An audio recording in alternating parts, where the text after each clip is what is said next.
Okay, I want to welcome everybody to the Reno County Commission meeting of Tuesday, March 22nd. Thank you all for being here today. It looks like we have we have 3 meetings today, so we'll have a regular business meeting here. I expect that to take an hour and a half, and then we're going to take a short break and then have a study session related to our fire study information. I don't know if I think we'll just move right into that, and then we'll see where we're at and see if we can take lunch. And then we have a third meeting after that with a joint meeting with Hutchinson City Council. So is that meeting here? It is. Yes, in this room. Okay, thank you. So I'll go ahead and call to order the meeting, and we'll have a Pledge of Allegiance start.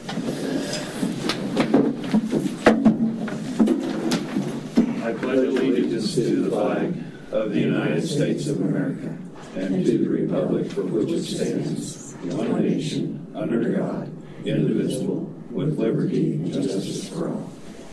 Today we have Becky Stark from Buhler United Methodist here to give the prayer. Pastor Stark? No, you're right here. That's great. Thank you. Lord, we come to you this day with thanksgiving for allowing us another day and for blessing us with the much needed moisture.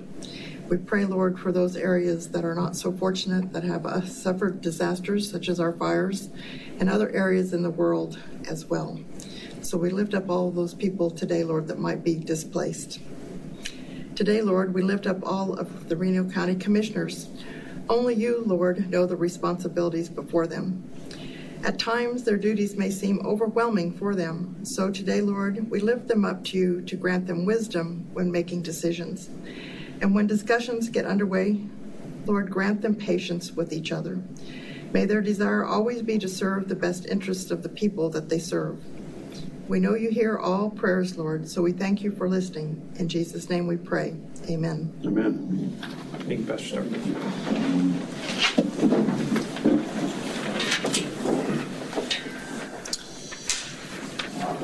Okay, next on the agenda, item 3A, we have a proclamation for National Public Health Week, April 4th through the 10th, to be received by Carla Nichols, Director of Public Health. Carla, do you want to come up? Do we have one printed, or are we? Not printed on me.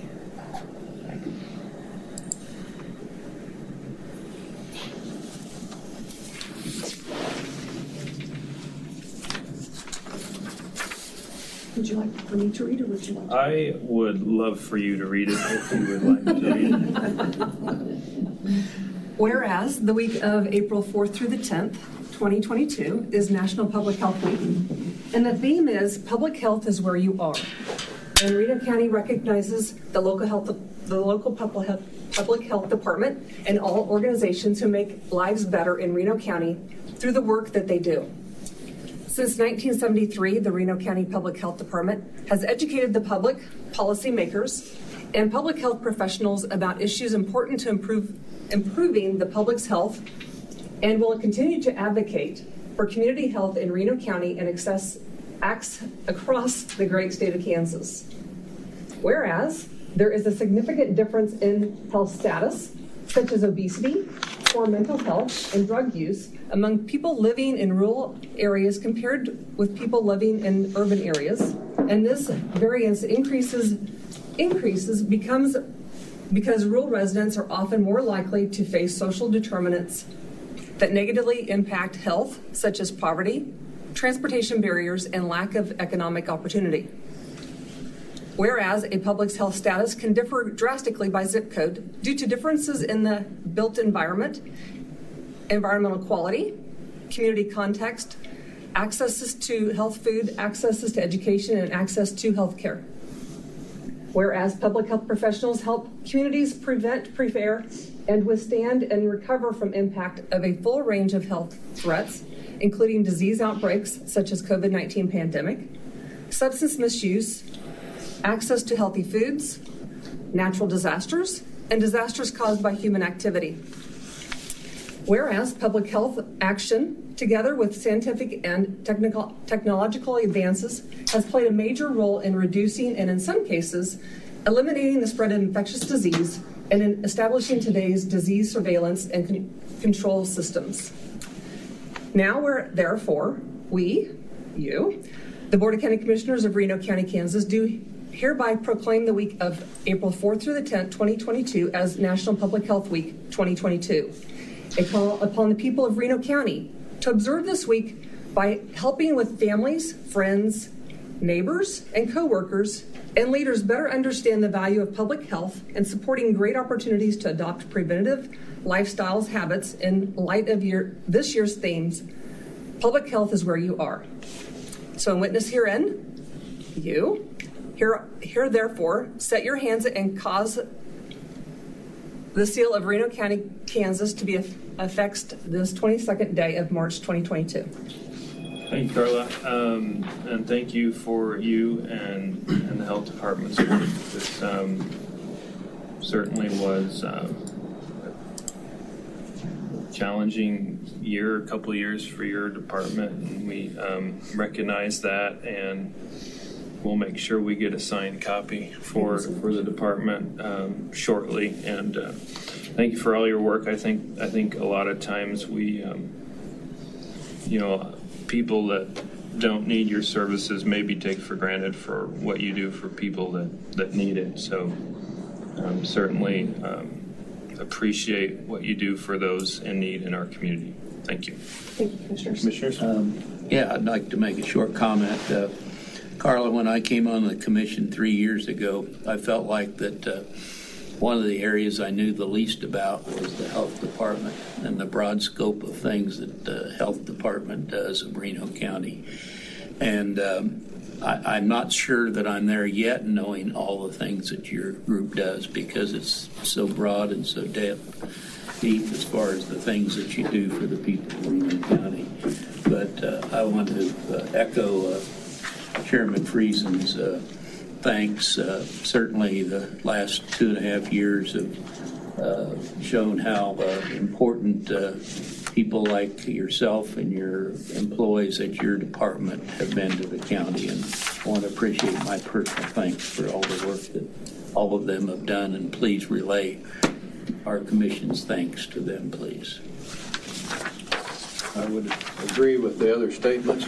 One thing I really appreciate is the opportunity of communicating between the health department and the Reno County commissioners. I really appreciate the fact that we were able to discuss and visit and teach us as commissioners more about the health department. So thank you, and please relate that to all your staff. And we actually have it here. So if Commissioner Hurst would sign it, then I will give it to you.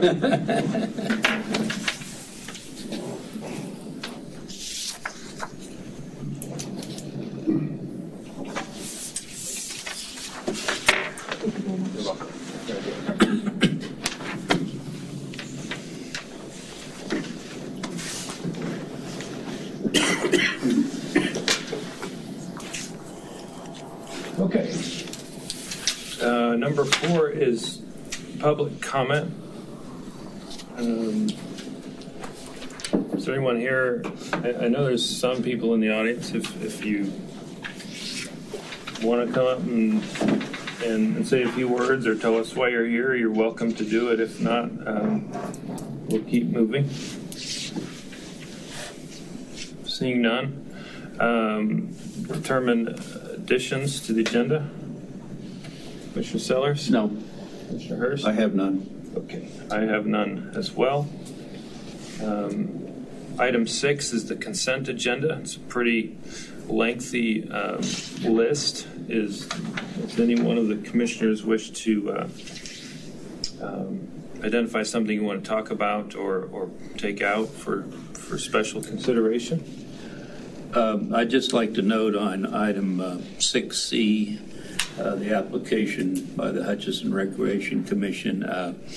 I serve as an ex officio officer on the rec commission appointed by our commission to attend their meetings and represent Reno County at those meetings. I do not have a vote on that board, so I don't feel like voting for that agenda item is a conflict of interest. I might also mention item 6H and item 6I are, I think Randy and I considered them fairly routine, and they were, I believe, unanimously approved by the Planning Commission. And so sometimes we take those up in business items, but they are on here if you'd like to hear more. I think planning staff's here if you want to. Otherwise, we'll keep it in the consent agenda. I'm fine with it because of the vote and the requirements that were made, the conditions that were made with regards to those two items that you mentioned. I would just like to make one other comment, and that is on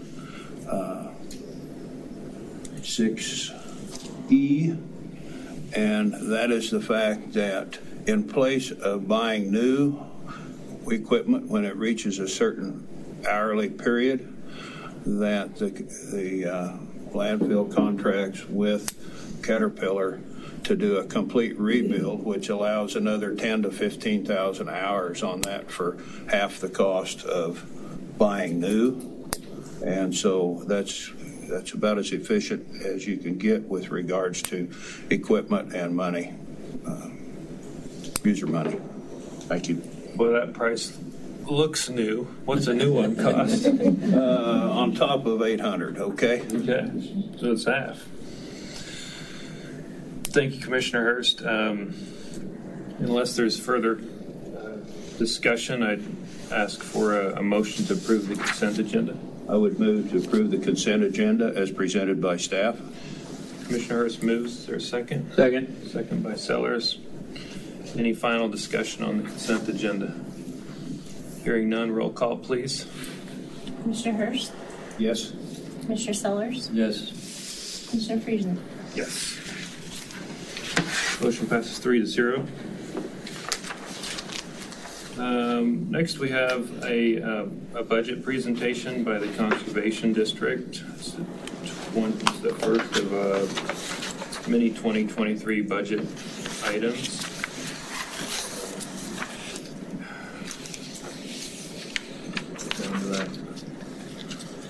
There we go. So Chloe Gehring is here. Chloe, feel free to get us up to speed. So thank you as ever to entertain us here as we come to present our budget. I know we came early this year. I have other things I'll be doing in the next couple of weeks. So I do have a PowerPoint here.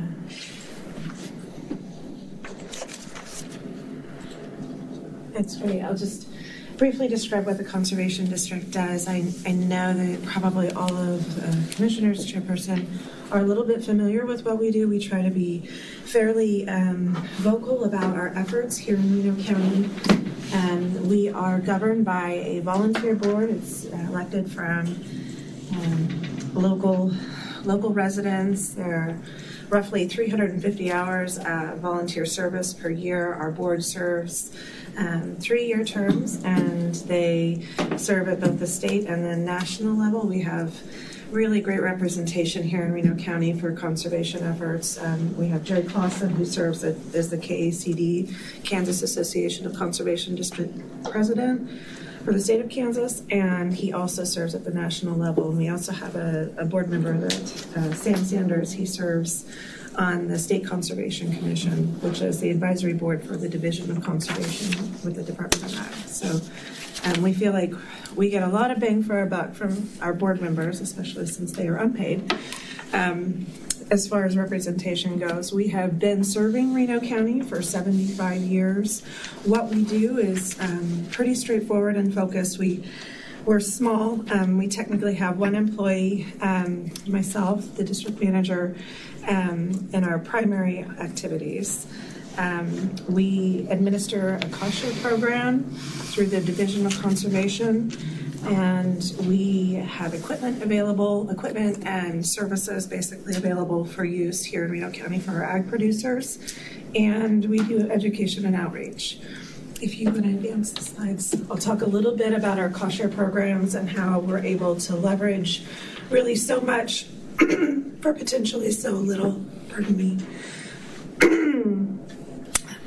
For state cost share dollars, it's in the little blue bubble there.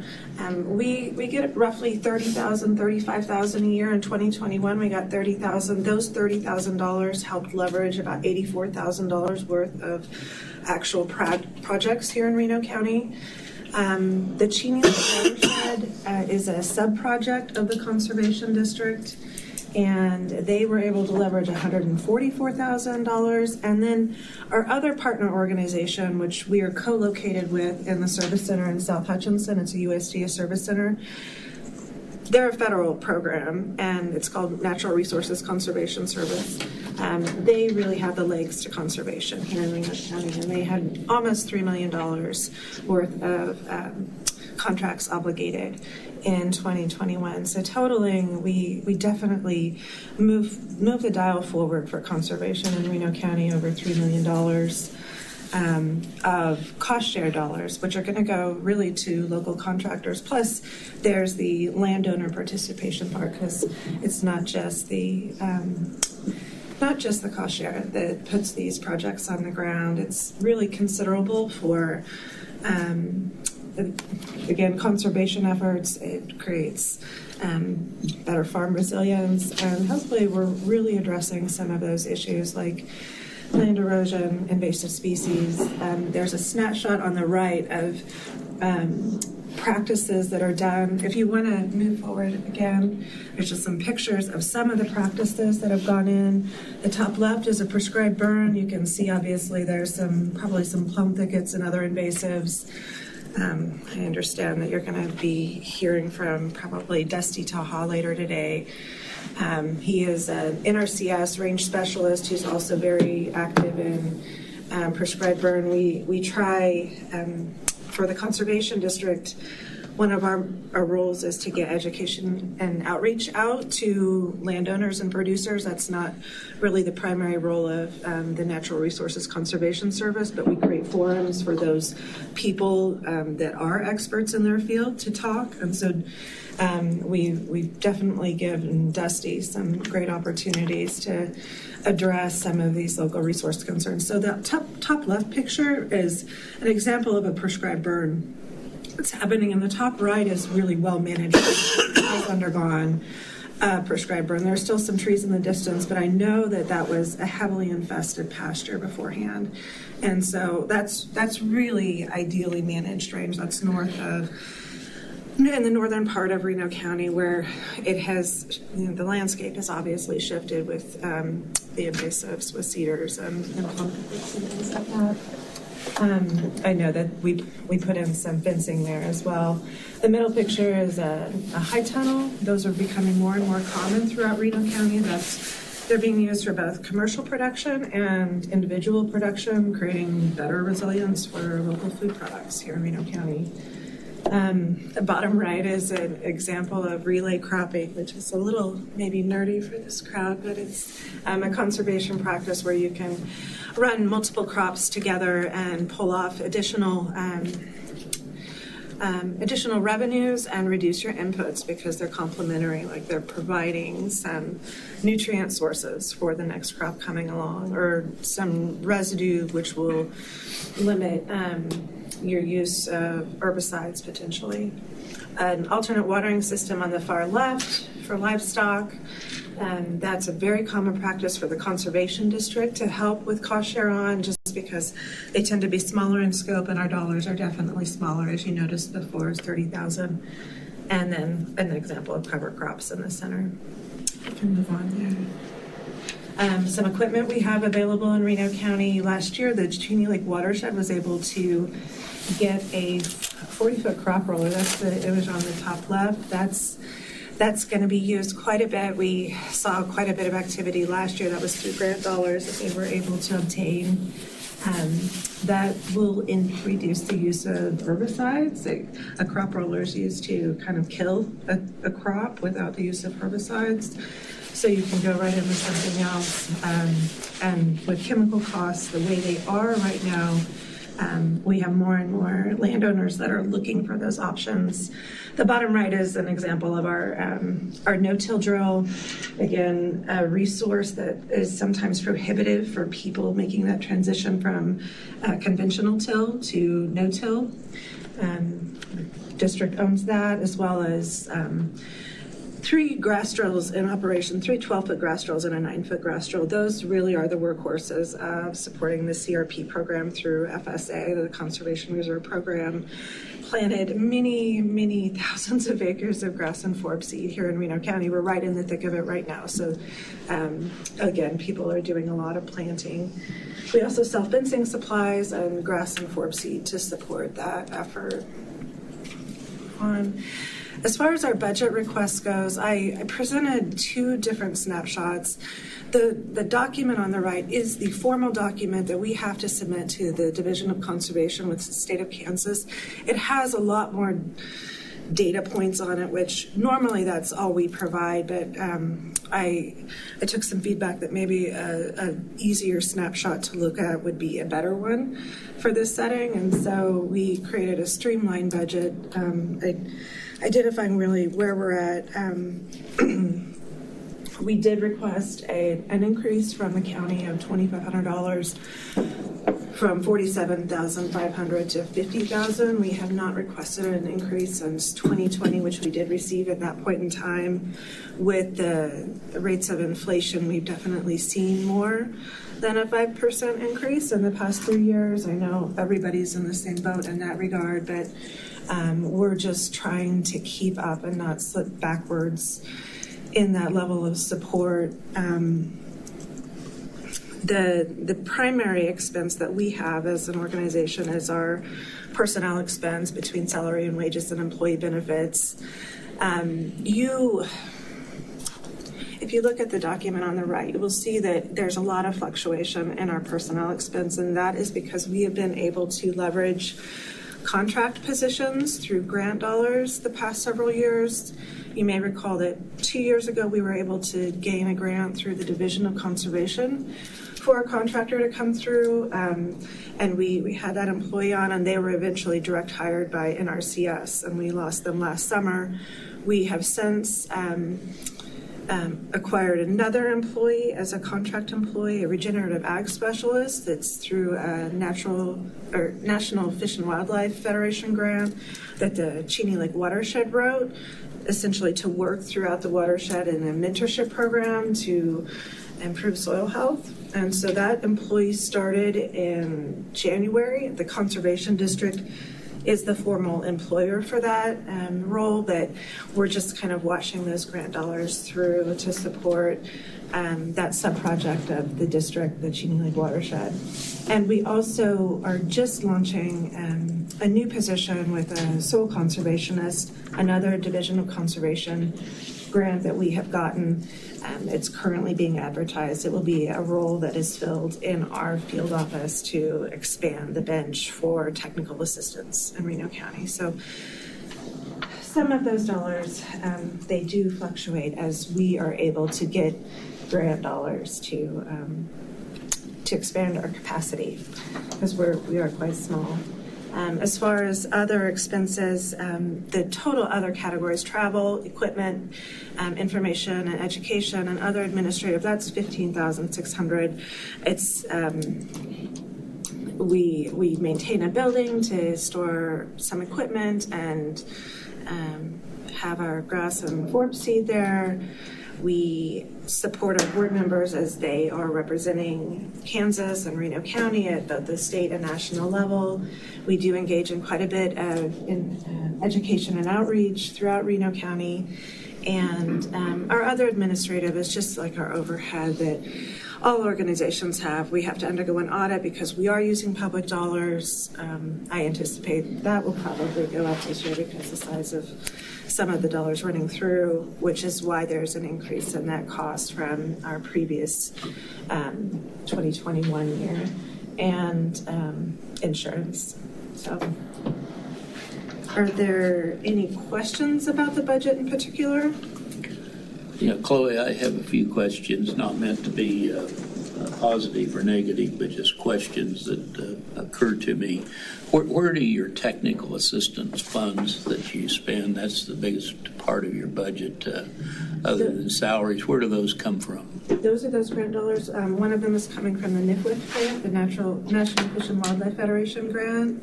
We're going to get a sizable amount of money to pass through for that contract position, as well as the Division of Conservation. The State Division of Conservation is providing the other piece of the grant for the soil conservationist. So those are grants that come and go, and some are ongoing and some would be new at times. Yes, and we kind of flexed our muscles with the previous grant we had with the Division of Conservation, and we realized that was a really successful relationship, and so we wanted to do it again.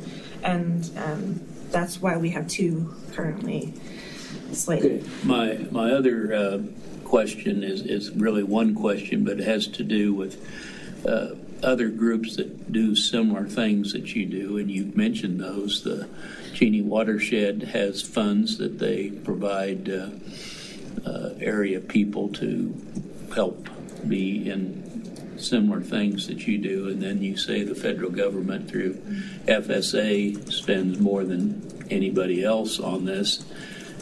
What do you do so that you're not overlapping each other? That if there's a concern by taxpayers, it's too many government agencies doing similar things. So how do you reply to that concern? Well, it's a great question. We are co-located in the same service center, and technically, I will say that the Cheney Lake Water Quality Project is a sub-project of the district. Their footprint is a little bit different. They actually serve 5 counties, not just in Reno County. They're serving specifically in that Cheney Lake watershed. I don't have any graphics of that, but whereas the Conservation District can serve really the whole of Reno County, the watershed has just a portion of it. It's a large portion of Reno County, so there's some gap there.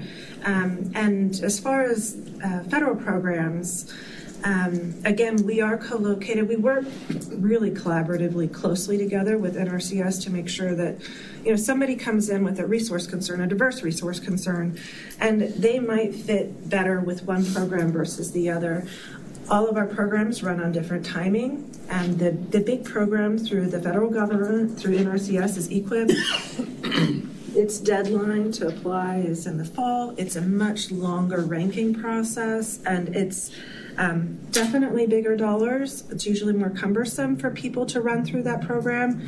State cost share, we get our dollars once a year in the summer, and we're able to execute on those pretty quickly. Same with the Cheney Lake Watershed. They're able to execute on their dollars pretty quickly too. So it kind of depends on the scope of the project.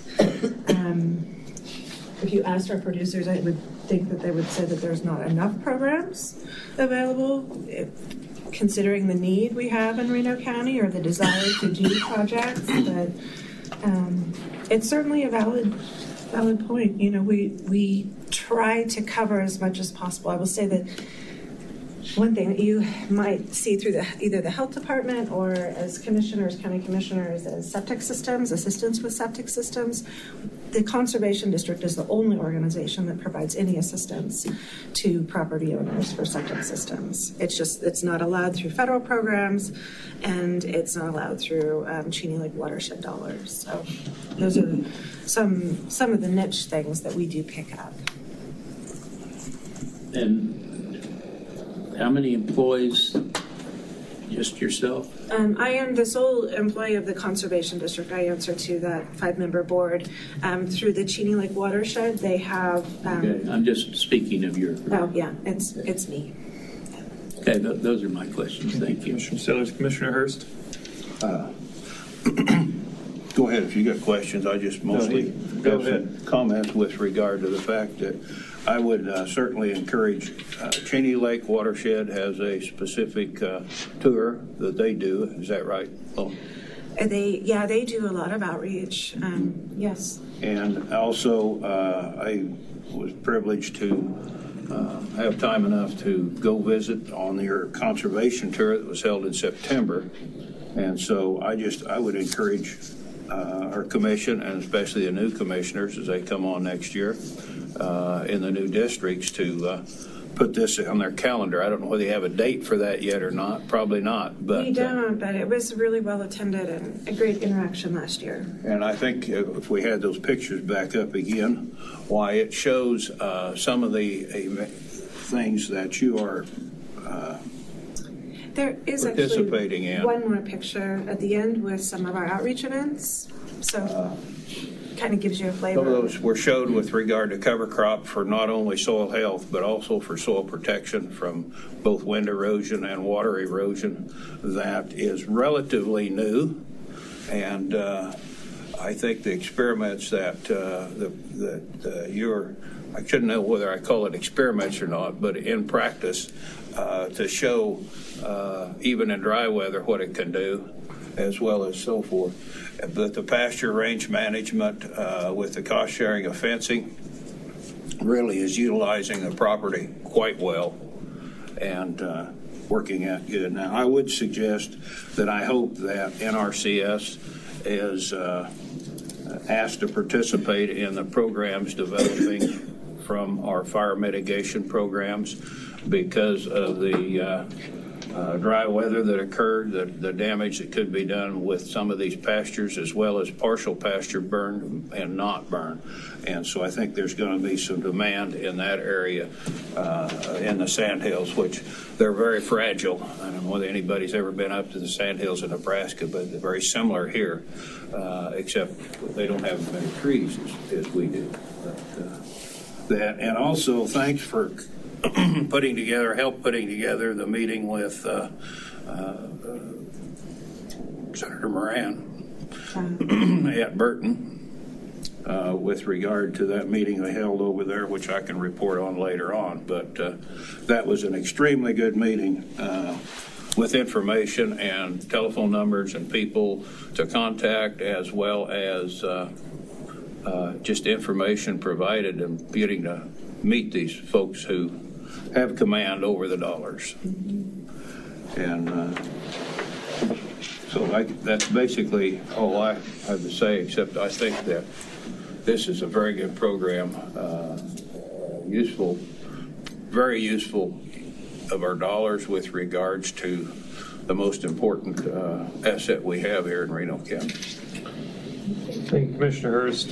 Chloe, thank you for being here today and updating us on how the county's using its funding for these programs. I think it's we talk a lot about economic development, and it's easy to forget ag is one of the pillars of our economy here in Reno County, and so certainly want to support that part of our economic development.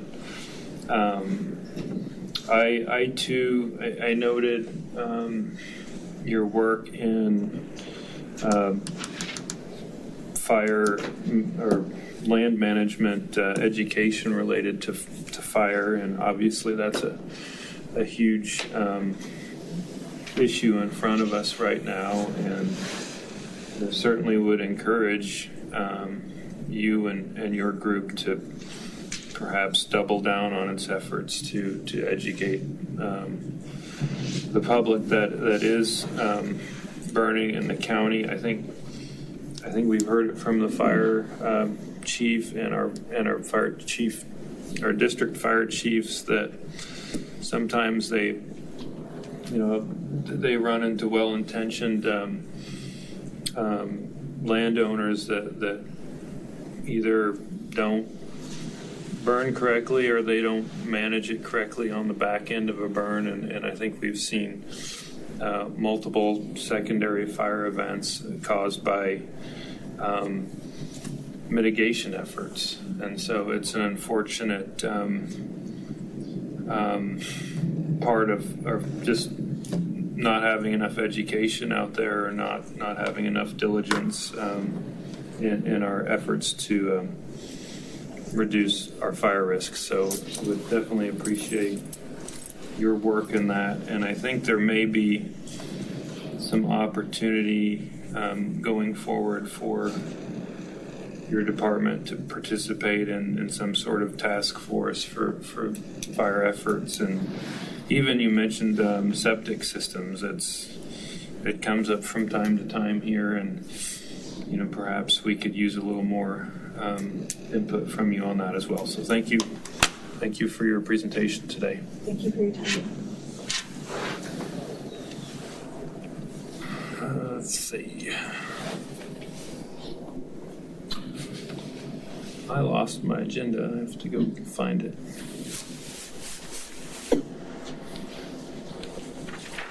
Some of us have a paper copy. Yeah, I know. Paper copy. Business item is next. Technology is wonderful until you don't have it. So next up on our business items, we have Harlan Pugh. Harlan, if you want to come up. Harlan's Director of Maintenance and Purchasing, and is going to give us an update on our renovation work at the courthouse. Yes, good morning, Commissioners. I presented an update to you all back at the end of January with contractors and architect involved in that presentation. Immediately following that, within the next week or so, the project on the dome kind of came to a standstill when they removed the last limestone slabs off of the roof portion of the dome, and discovered that the substrate that holds, or that those slabs rest upon, was questionable in terms of how it was constructed and or the condition that it's in currently. Some of the issues could have been how it was built 90 years ago, and there could have been some additional deterioration over time. Also, potentially some earthquake damage to that portion as well.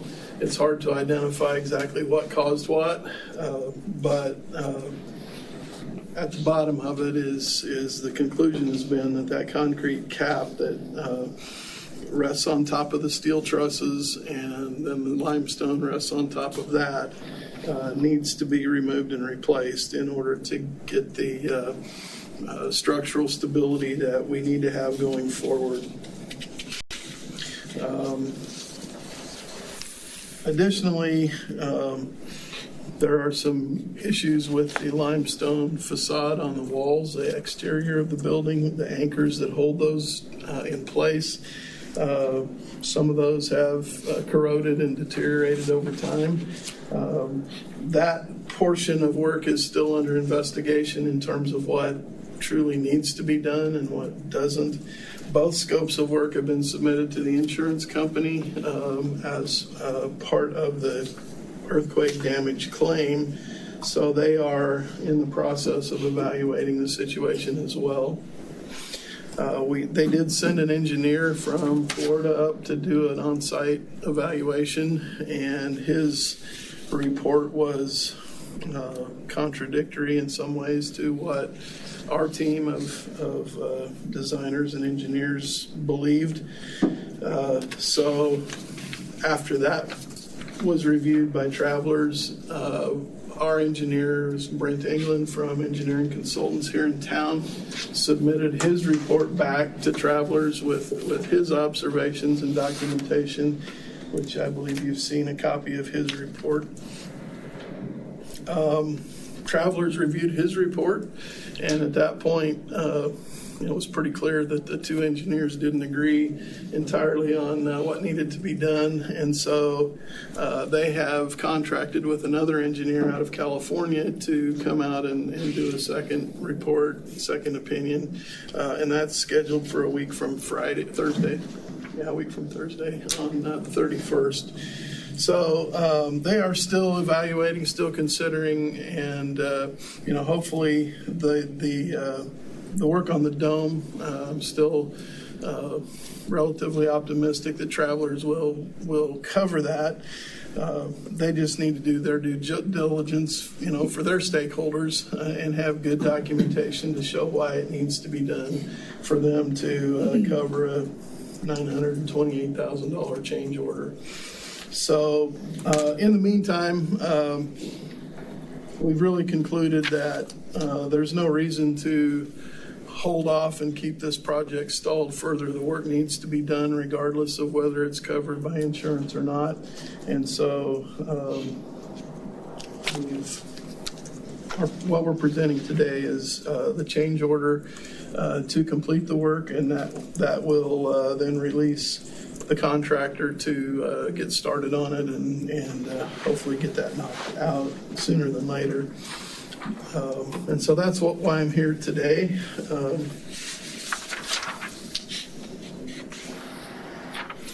There was some additional breakdowns of that expense in your packet. If you have any questions, I'd be happy to answer them. Harlan, I wasn't aware that another engineer was going to be looking at this. Maybe I missed that in my packet, but couldn't it be possible that this next engineer will have a different approach that would alter our change order?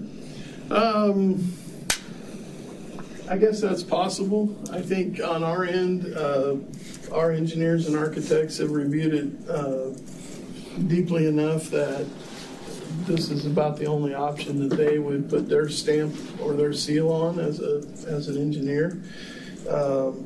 That was my hope, honestly, and part of the reason I didn't bring this to you a month ago was hoping that we would get additional insight that would alter the course here.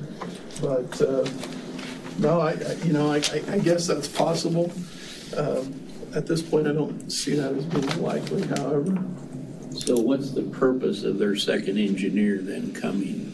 I think, they realized, from my understanding, that the report that was sent by our engineer had some very valid points and some significantly important information that was not contained in their engineer's report.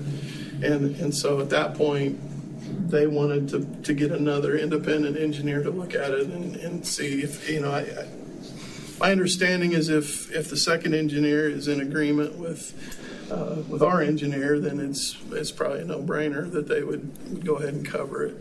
If not, I'm not sure what the next steps would be.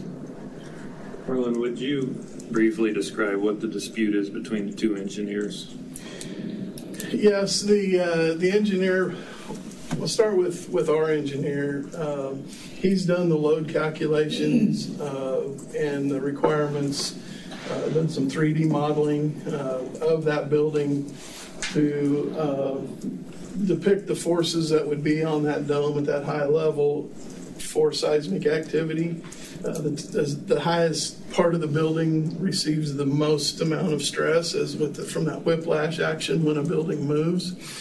And so with his calculations and then looking at what current requirements would be for that type of a structure, he's determined, first of all, that the steel truss system needed to be reinforced, which that was already accepted by Travelers. That work has been done. But there should also be 4 inches of concrete that's appropriately reinforced on top of that truss system. Currently, there's only 1.5 inches to 3 inches is what they've determined. And so it doesn't provide the strength, I guess, to withstand those kind of forces in the future. Our engineer's report is saying that, I guess the controversy is, can we leave that original slab there and put more concrete on top of it to get that 4-inch thickness? And that's kind of where the controversy sort of centers at this point, I believe. From what Brent his analysis of the situation is, if we put a 4-inch slab on top of what's already there, we've got too much weight now for that truss system underneath it because we've got 4 inches on top of the existing concrete. If we try to just build up the concrete to 4 inches, then you have 2 thin layers, and the top of the original layer is spalled and chalky. It would be real hard to get a solid bond between the two. So the concern would be in the future, if there is any movement, the 2 thin slabs would separate and you still don't have the strength that you need. So, and then there's issues with getting appropriate reinforcement in a thin slab of concrete that would just be capping or topping the thin slab that's already there. So the engineer from Travelers was more inclined to think we could leave what's there. He thought there was modern materials out there and bonding agents that would work, although he didn't know what they were. And so he was kind of leaving it up to us to figure that out.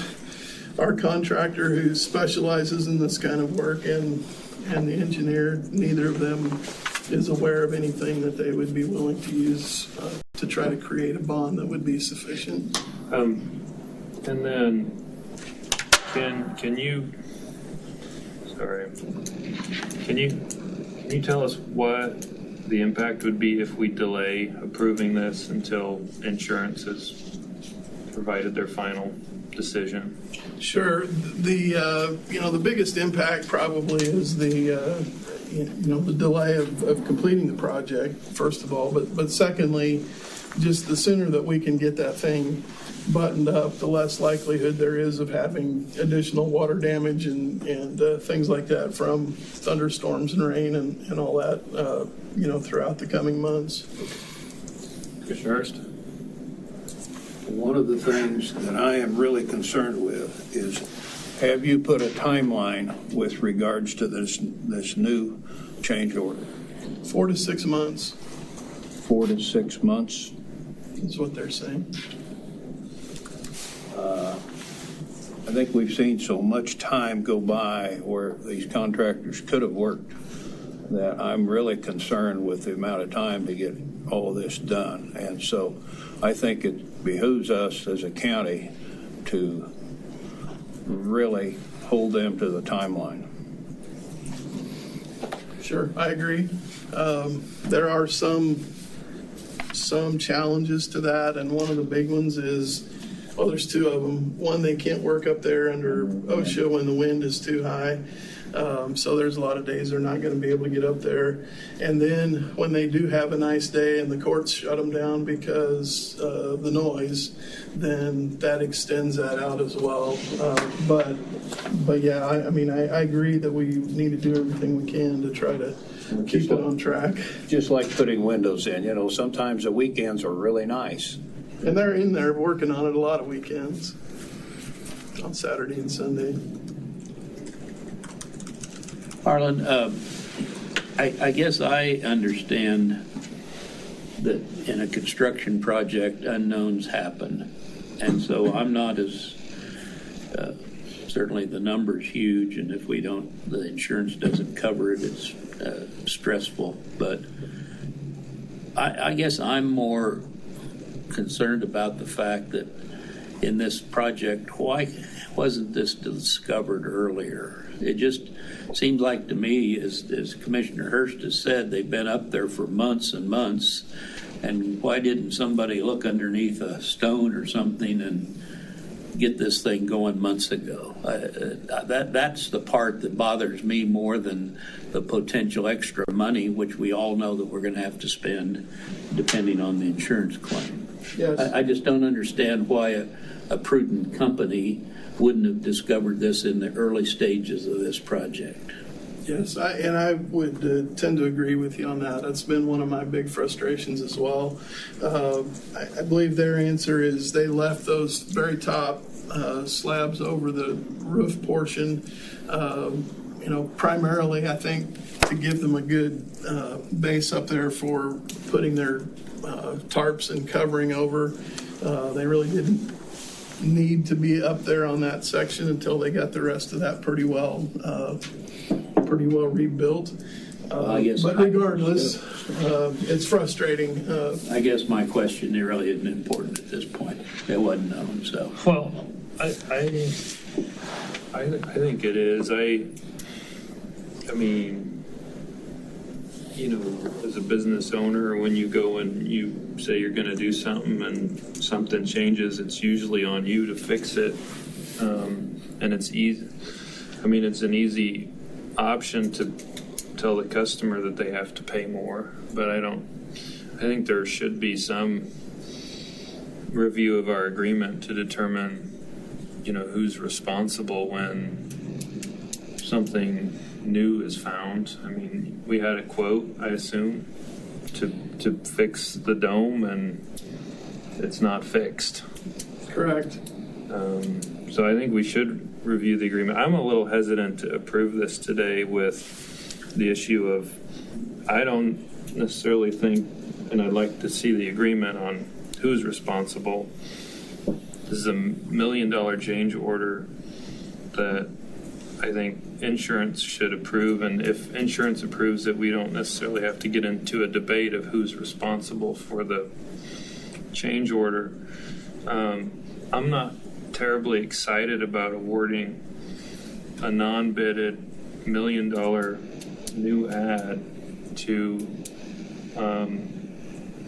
one company. Who's to say, you know, another company might do that for $500,000? Like, there's no incentive for them to give us the best price. I mean, I saw $50,000 worth of scaffolding on there. There's scaffolding up there already. What do we need $50,000 more of scaffolding for? That's a rental equipment there. Just another 6 months of scaffolding. So I'm not really comfortable with approving $1 million change order out of our capital fund without some more questions answered myself. Well, I can certainly get with our county counselor and have him take a look at the contract that we have with Disney and discuss some other options and alternatives. Perhaps they could help push the insurance company as well. It would benefit them if the insurance company would just pay this, and then we wouldn't have to debate some of those things. Sure. But that's just my opinion. I don't know, Mr. Hurst, Mr. Sellers, where are you at? Well, I think the review of the contract is going to say that the contractor has an out there that they can charge us more for facts that they discover. I think that's what you're going to find. But I'd like to get this going as soon as possible. It's gone on forever, but if when's that other engineer coming? The 31st, so a week from Friday. We're having a meeting the 29th. 29th. But he won't be here then.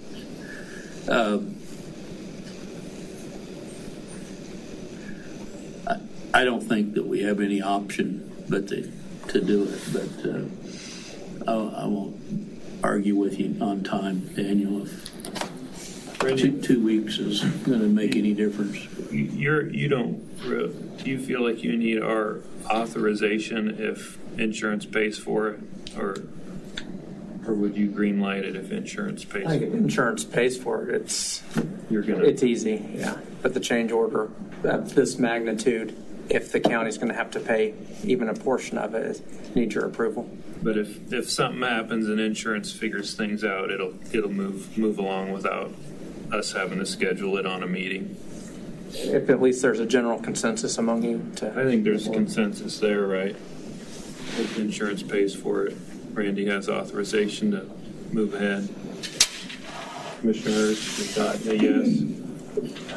As much as I hate change orders, and I agree with Commissioner Sellers and you both that this should have been caught by either our engineer, their architect, our architect. It's something that's going to have to be done regardless. And if I was looking at it, I would look at not to exceed this number. And that leaves it open to whatever portion that the insurance may cover, a portion or all of it. And that leaves us the ability.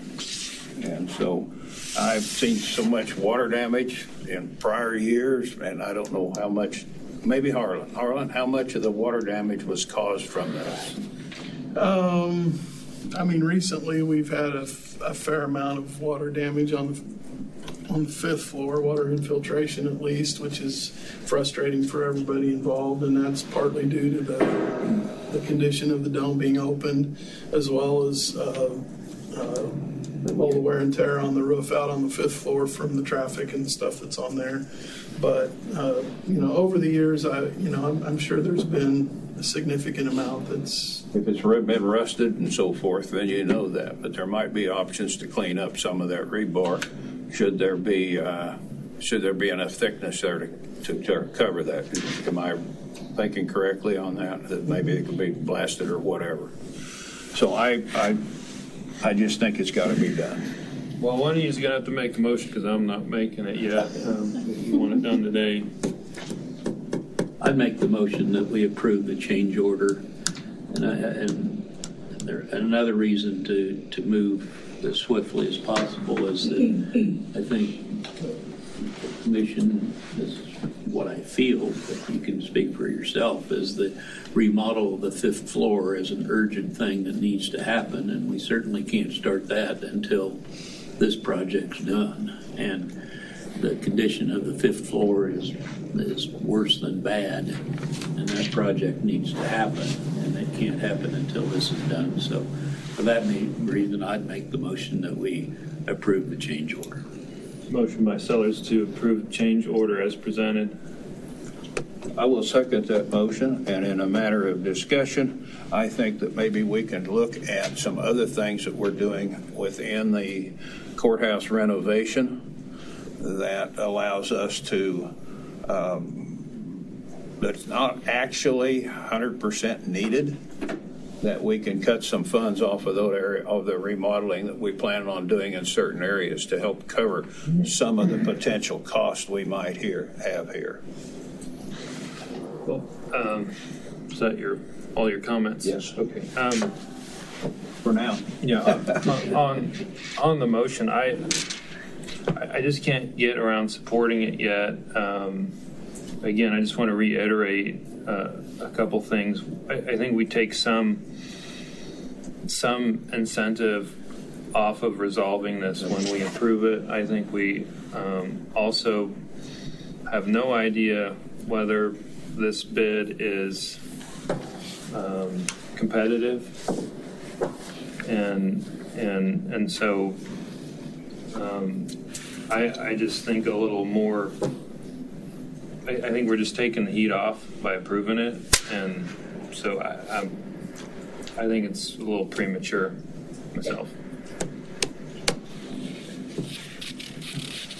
Call for the question.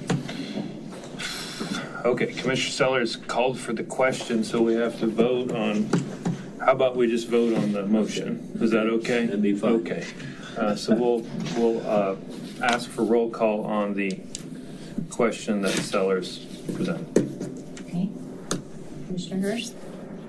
Yes. Commissioner Sellers? Yes. Commissioner Friesen? No. Okay, motion approved 2-1. I would like to say that I want Harlan to put as much pressure on them to do an efficient job and to save as much money as possible. And be on the contractor, okay? Sometimes they need a little assistance, okay? In my past dealings, Looks like you get a 2-for-1 here, Harlan. Yeah, 2 for the price of 1. It's it's the day for maintenance of the. I agree with your comments. Appreciate it. If it wasn't for needing this to be done, I would certainly have a different view. Thank you. I agree with that. So, Harlan, you're up again for your Okay. annual update. On to less depressing items. How's that? More more pressing on? This is kind of my annual update, and you know, I wanted to start by a little bit of a review of the past year, and you've already got a little taste of what it's been this morning with just the projects at the courthouse have been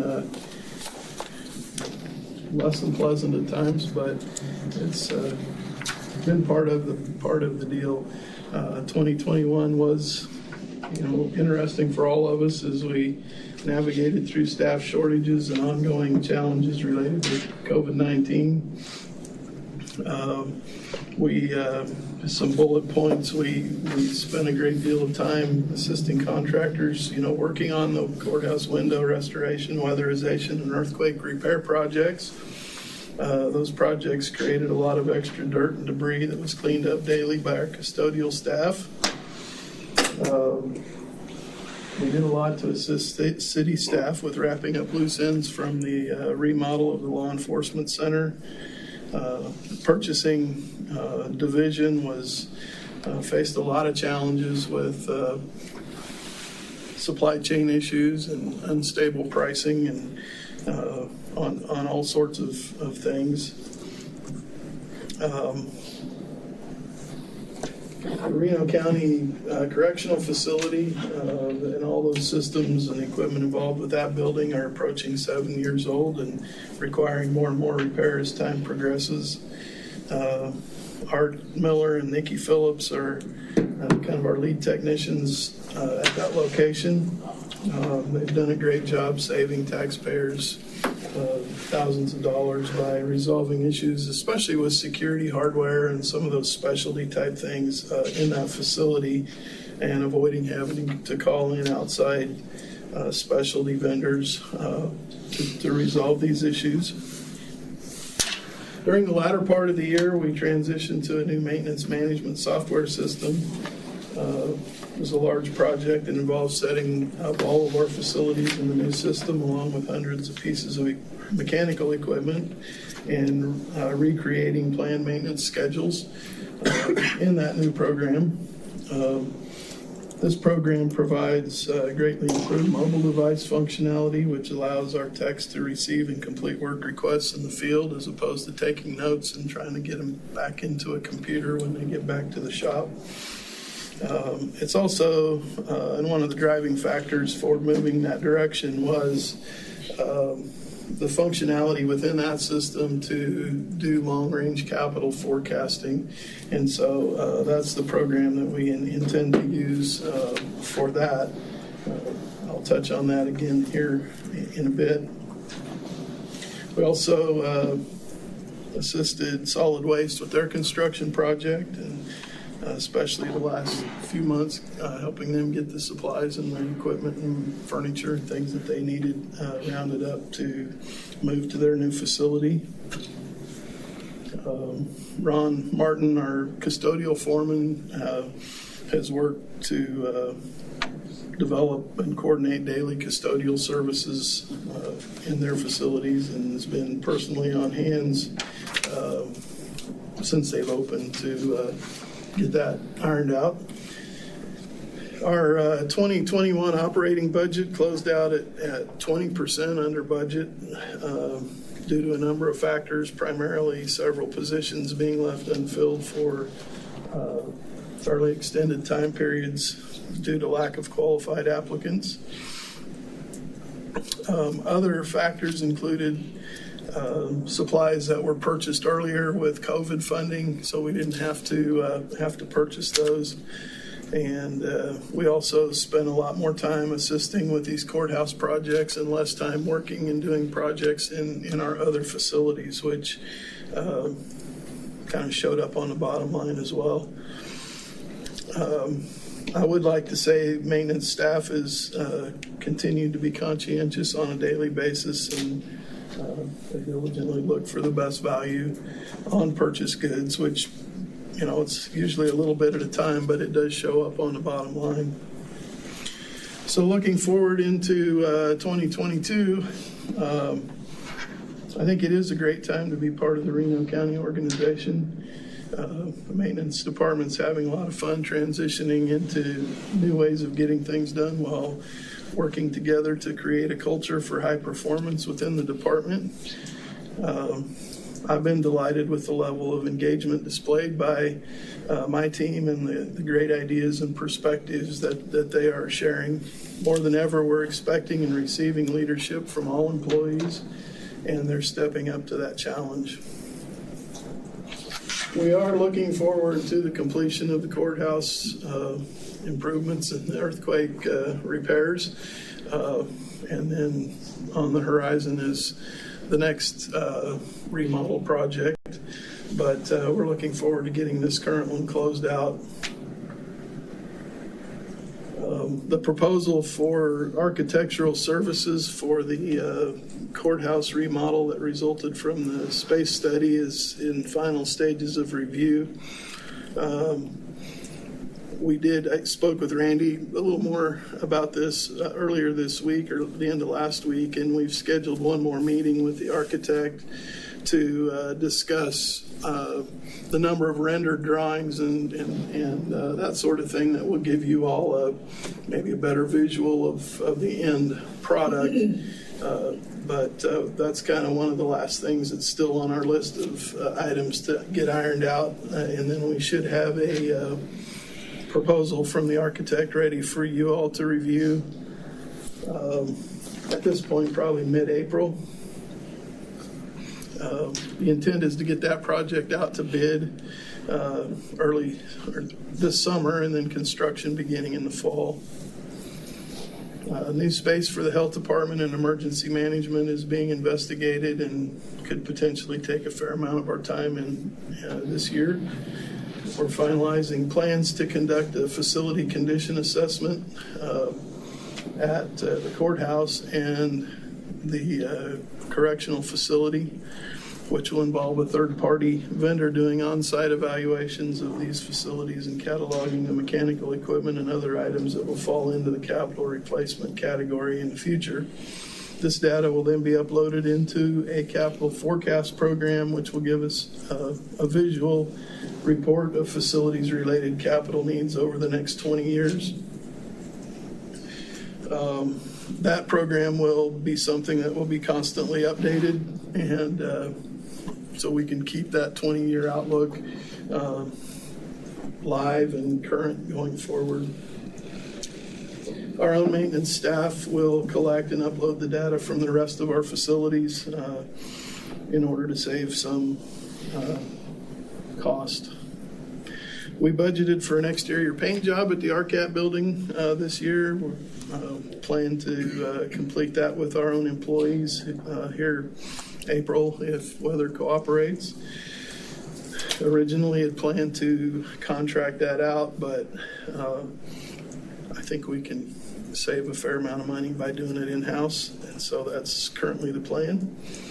Other projects for the 2022 include roof replacement and some masonry repairs at the health department and some miscellaneous carpet replacements in various locations. We plan to do some nice improvements to the courthouse grounds once we get all the construction equipment and everything out of there. Hopefully we can get that done this fall. We also plan to replace windows at the K-State Extension Office in 2021, but chose to defer that due to inflated pricing and supply chain challenges at the time. So we intend to get that done this summer as well with our own staff. And I have had a note, of course, these projects are in addition to the nearly 5,000 work requests that we process on an annual basis. While we came in under budget in 21, it will be more challenging going forward with increasing costs across the board. But I think with that in mind, taking great care of our facilities and the equipment that we have has never been more important. So my team is committed to work hard to provide the best service and most efficient and cost-effective way possible. So that's my report. Any questions? Hey, Commissioner Hurst, do you have any questions for her? Not on this report here, but Mr. Chairman, when we're done here, I'd like to revisit a thing I completely spaced out earlier. That sounds good. Commissioner Sellers? No, I think Harlan's report's very complete. Shows the magnitude of work his department does, and I appreciate his report. Thank you. Yeah, thank you, Harlan. I appreciate you working on technology items that increase your efficiency, especially. You mentioned your operational budget became under budget, which is great, and you mentioned that was mostly related to staffing. How did you feel like your workload was with the reduced staff? Our current staff pitched in and did a great job, and I think we were successful in getting the most urgent things taken care of. There are things that we did not get to that are important but not urgent, and so over time I think it's important to have a certain level of staffing there to be able to get those items that we can get away with not doing them now, but we usually pay for it later if we don't get caught back up on some of those types of items. But Are you fully staffed now?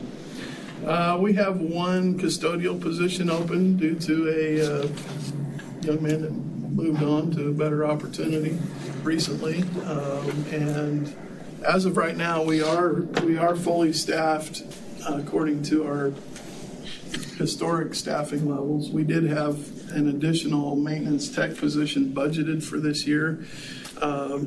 Honestly, we're still evaluating that and may choose not to fill that position depending on several different factors.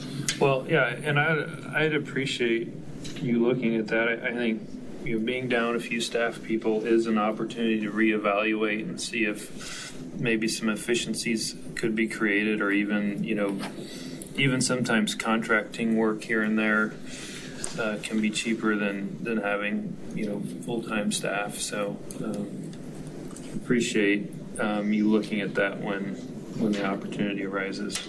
Sure. I think Commissioner Hurst wanted to take us back a little bit. I did, and I'm going to throw this out just all of a sudden to our county councilor, Pat and Harlan. When a new change order comes in that is really a different part of the project than was originally cited, can you also put a penalty clause in there, since we've been given 4 to 6 months? And maybe you need some time to think about that, but I'm just curious if there. No, I mean, the concept of the change order is that it's either that the customer wants something different or a different option, or in this case, the conditions weren't the way the plans themselves, not only the way everyone expected them to be, but also the way the plans are designed. So that's why it's usually not an addendum to the contract. It's kind of the same contract that was originally in place with the same penalty clauses and things, but a different contractual provision, I guess. So but I think we should talk to the contractor about how we can, for this amount of money, ensure that the county is getting value and getting it done timely, because it's a significant. I mean, it's such an expenditure that I think it's a good time to review with them getting this done timely. And I apologize, commissioners, for not bringing that up earlier. Well, since Mr. Hurst opened it back up, I had a question as well related to, if. I apologize for not. No, that's all right. I'm going back to the scaffolding again. How much does scaffolding cost? Can you buy scaffolding for $50,000? Some, sure. Can we just ask that? It just seems like an extreme amount for that. And, I assume the way we're going to work this administratively, you guys are still going to check to see if the contract allows this to happen, right? And I almost mentioned that in the discussion earlier, that regardless of your motion, I'll look at it. I will review everything and talk with Randy and Harlan about it and just reassess where we're at. Obviously, that contract came up before I was here, so I'm not very familiar with it, but we need to review everything now, obviously. Okay. And if you find something that perhaps this is something that the engineer or the contractor should have found, you'll let us know, so perhaps we may have a little different decision to make. Absolutely. Although I think Commissioner Sellers made the comment that most likely the contractor has something to protect themselves in this instance, but we'll look at it and see what we find there and take that into consideration. We opened it up. Commissioner Sellers, you have anything to? No. Okay. We'll close it back Thanks for up. allowing me to do that. Okay. No problem. Thank you, Harlan. Thank you. Thanks, Harlan. Ready? I don't have much this morning. So.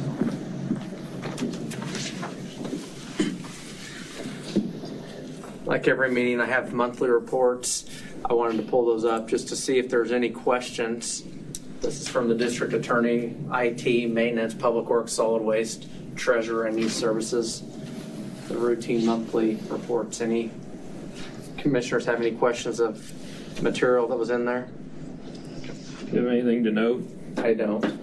Well, I might bring up something I was going to speak to on my time, but it has to do with solid waste. There's been some media reporting the new policy of Megan's department on wind, and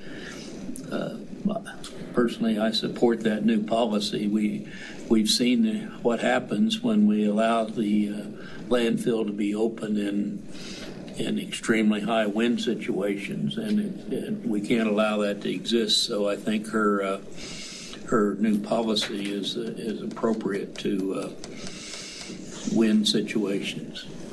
Is there a way maybe we could do a little media coverage on that? Maybe have Lori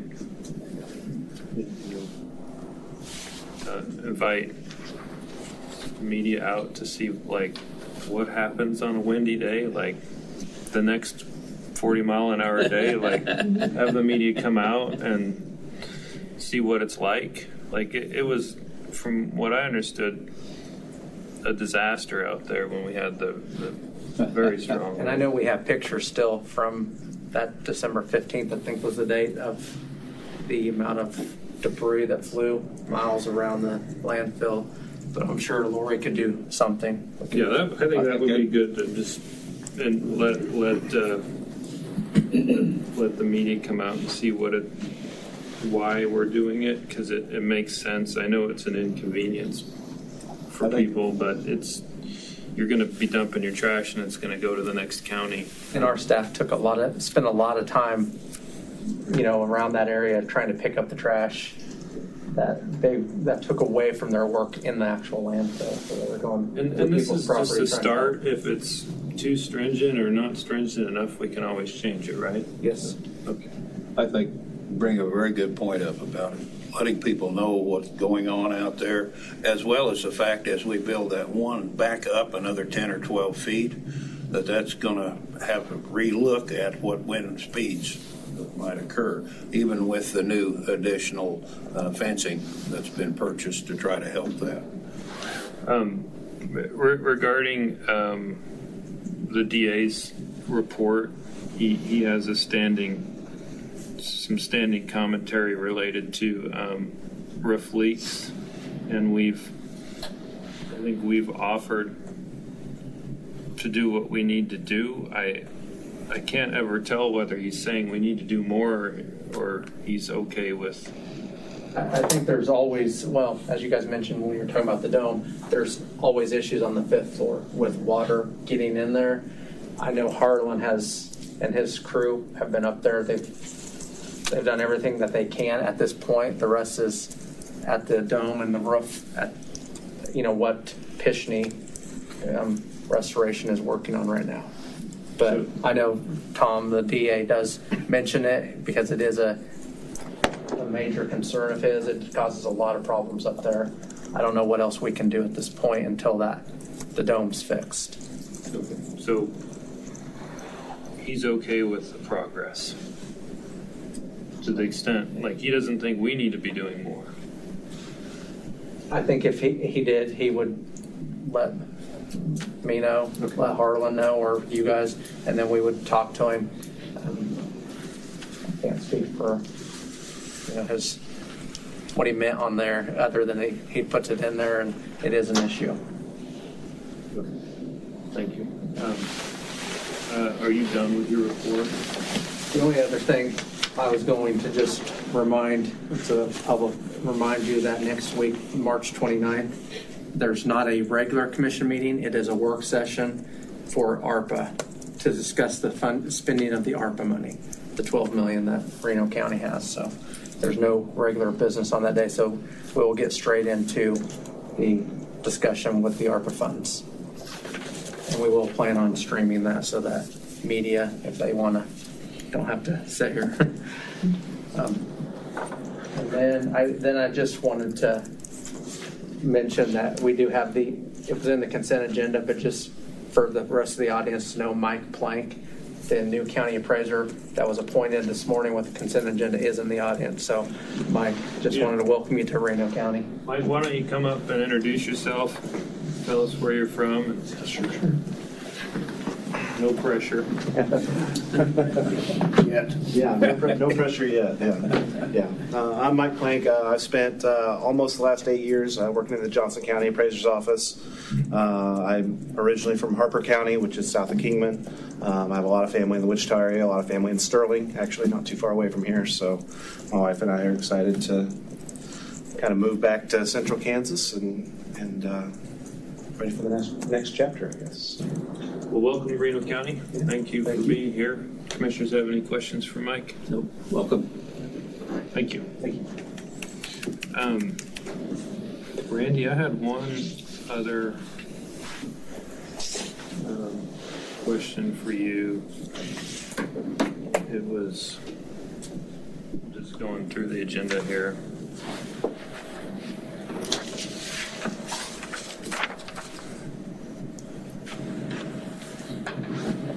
Give me just a second.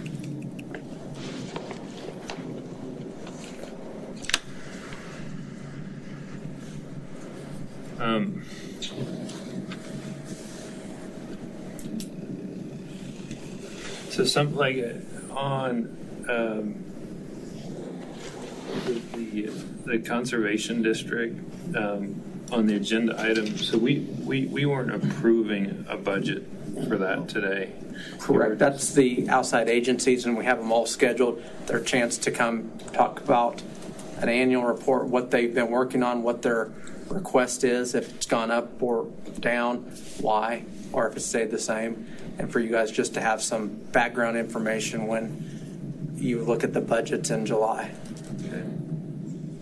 Okay. And it's not easier just to, so you want to approve it as kind of a combination of all of the other requests? Right. When we look at the total budget, when you then can look at it in comparison with the mill levy or the taxes, if there are various cuts are needed, then you can prioritize which agency or which department receives the cut. So Okay. that's, if you guys don't want to have them in the future, that's fine. No, I think they're good to, especially kind of off, funding of agencies kind of outside of our normal purview. I think it's good to understand why we're doing it. So that was fine, in my opinion. Okay, commissioner comments. Commissioner Hurst, would you like to go first? I just have one comment because we can get done within that hour and a half. I'm not going to take too long. I noticed this morning on Hutch Post, and I think it deserves some acknowledgement. There's an appreciation dinner at the VFW this Saturday from 4 to 8 o'clock. and it is in recognition and its support and appreciation of the Vietnam veterans. And that's held this Saturday from 4 to 8 o'clock at dinner. And Vietnam veterans will eat free, and there's a $12 all-American dinner. I think there's fried chicken and so forth. But and that's in honor of the 29th of March, which is the National Vietnam Veterans Day. So just wanted to let people know of that. What I consider an important recognition. Were you going to update us on the item from Senator Marshall now, or at our study session? I can update you a little bit now. That's one thing I left at home, but it was a very good meeting. The proper people were there from FSA, Conservation, who else? Chloe, I think it was. NRCS was there as NRCS, representing the different programs that are available. And they explained very well to everyone on where to contact, what some of the grants were available, what the requirements on the cost sharing, I shouldn't say grants as much as cost sharing, and the requirements it needed for new fencing, if you had damage to feed supplies, and if you had damage to livestock, what the cost share reimbursement would be on that. And there was questions regarding policies from the county as well as from the state and from the federal government regarding FSA requirements to apply for these. And those applications can be, information regarding those applications can be called the county FSA office at 669-8161. That's correct.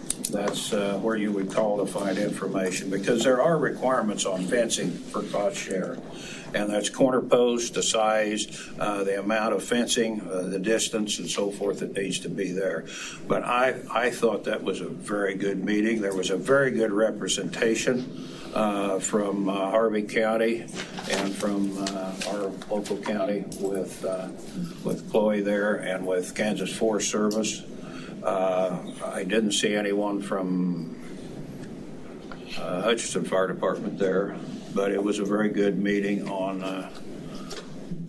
the consequences and how to recover from this. Thank you. I have specifics if anyone wants to learn more. Okay. But contact the FSA office. Thank you, Commissioner Hurst. Commissioner Sellers.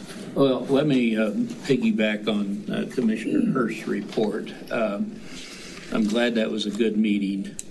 But as an individual and a county commissioner, I was very disappointed in the reaction from the local FSA administrator on a request to look at extending burn times due to our March deal. And as I understand, his reply to our request to look at these things was, this is all done in Washington and I can't change anything. Well, this was Marshall's meeting that you just explained. And I think that's an unacceptable answer from the federal government to say that it's all done in Washington and we can't change things. That's what Senator Marshall's there for, is to take care of us people in time of need. And I think our ranchers need some give and take on this issue. And for the local guy to say it can't be changed, in my opinion, is poor government. And so I just request Marshall's office to look at this issue and see if we can't do some different things. Now, I do understand the fact that summer burning is allowed in some cases. Maybe that takes care of it, and maybe there isn't a huge problem. Was that talked about? It was, if I remember right, it was talked about because summer burning was brought up.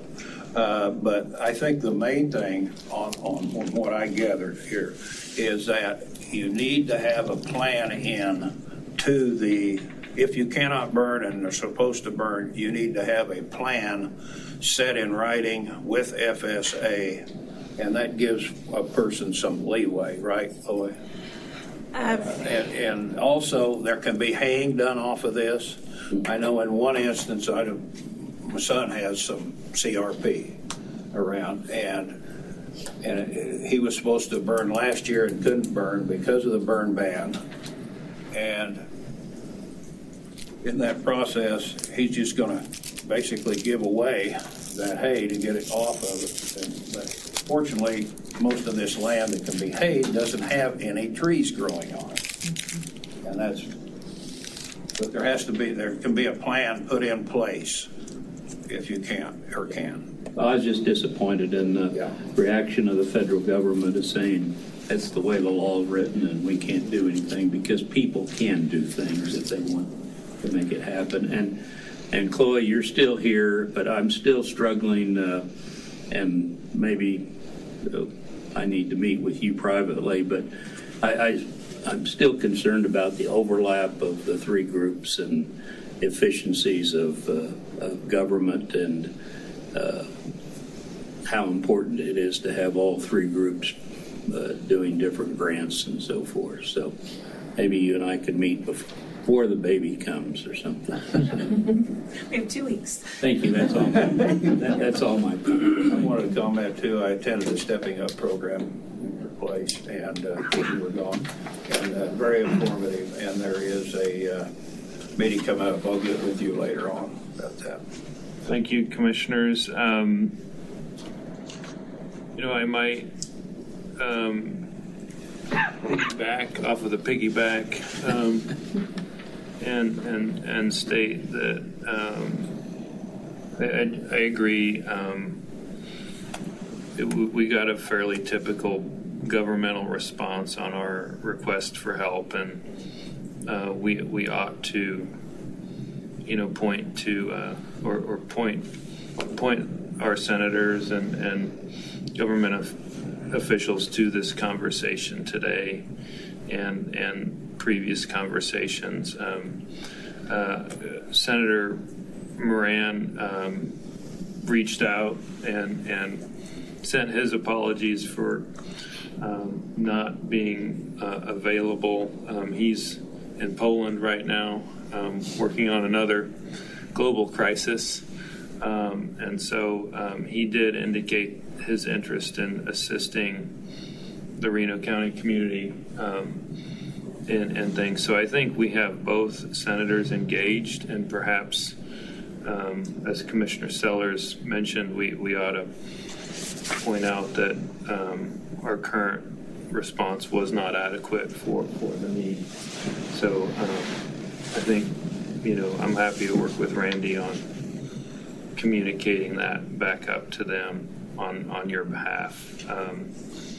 I also wanted to know, I had a unusually active email box on just a number of different questions and comments related. I think we hit one of them related to the landfill and kind of a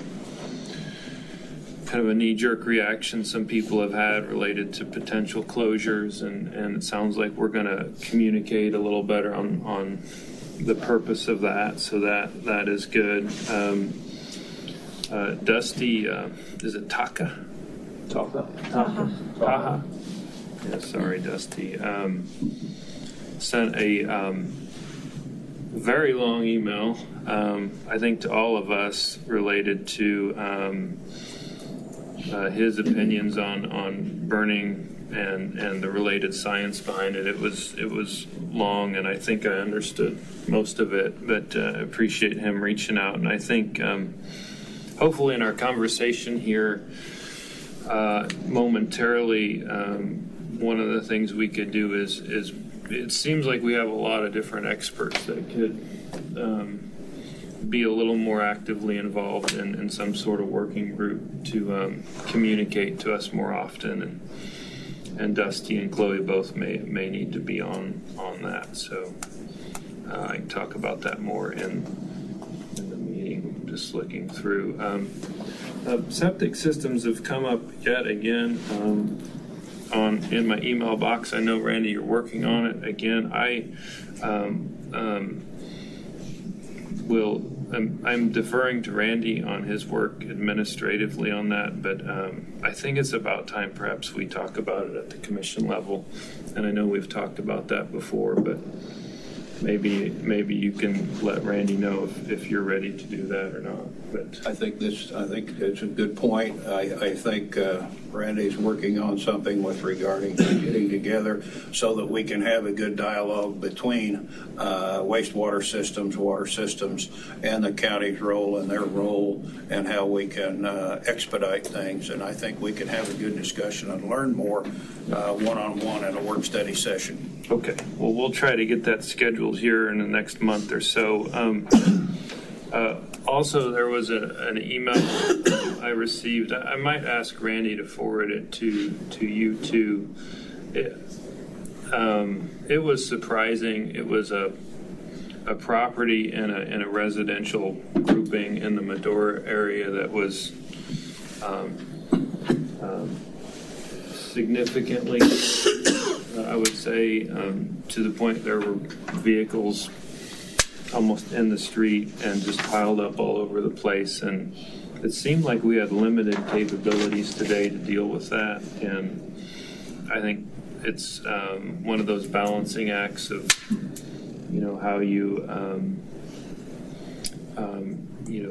force someone to be a good neighbor versus what they think is what they want to do or should do on their own property. So I'm not advocating for anything other than I think sending that constituent's email to you too, just to see, I think would be important. I think planning staff is working on somewhat of a response on that, as is the sheriff. So I wanted you to be aware of that. And then I think the rest of my notes here are related to just our work on the fire matters, and so we'll reserve that here. Let's take. Can we take 10 minutes? Is that okay? Is that the rest of the Scheduled for 11, wasn't it? Yeah, it's a different meeting. It's a work session, but we're still going to be streaming it. Okay. So it's scheduled for 11? I think that was tentatively what we had, but you can call it early. Would you like to just start at 11, or do you want to get going? Will the people be here that need to be here? I'll make sure Adam, but that's only 20 minutes. So if you take a 20-minute break, it'll probably be easier. Let's take a 20-minute break. Randy, do you have anything else before we adjourn here? Okay, so we'll adjourn the meeting and reconvene at 11 for our study session.